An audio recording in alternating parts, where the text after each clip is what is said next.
தமிழகத்தில் போதைப் பொருட்கள் விற்பனை நாளுக்கு நாள் அதிகரித்து வரும் நிலையில் இளைஞர்களின் எதிர்காலம் கேள்விக்குறியாகி இருப்பதை உணர்த்துகின்ற வகையில் தமிழகம் முழுவதும் அம்மா மக்கள் முன்னேற்றக் கழகத்தின் சார்பில் கண்டன ஆர்ப்பாட்டம் நடைபெறும் என அக்கட்சியின் பொதுச் செயலாளர் டிடிவி தினகரன் அறிவித்திருந்தார்.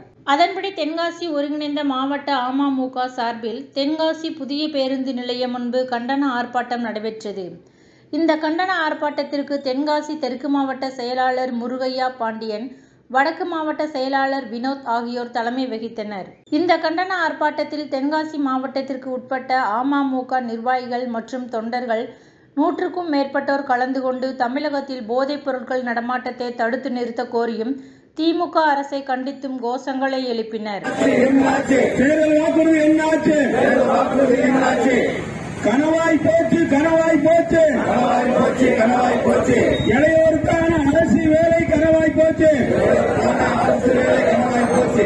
என்ன ஆட்சி? யாரு முறைகேடு மாறு, முறைகேடு மாறு, முறைகேடு மாறு. டிஎன்பிசி தொடங்கி அனைத்து நிலையிலும் முறைகேடு மாறு, அனைத்து நிலையிலும் முறைகேடு மாறு, முறைகேடு மாறு, முறைகேடு மாறு, முறைகேடு மாறு, முறைகேடு மாறு. டிஎன்பிசி தொடங்கி அனைத்து சொன்னீர்களே முதல் தலைமுறை பட்டதாரிகளுக்கு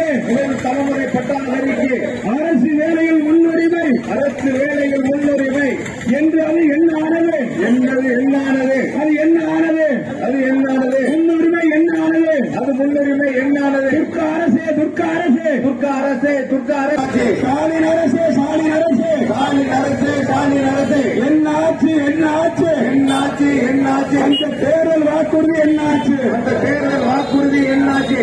குறிச்சி டைம்ஸ் தென்காசி மாவட்ட செய்திகளுக்காக சாரல்குமார்.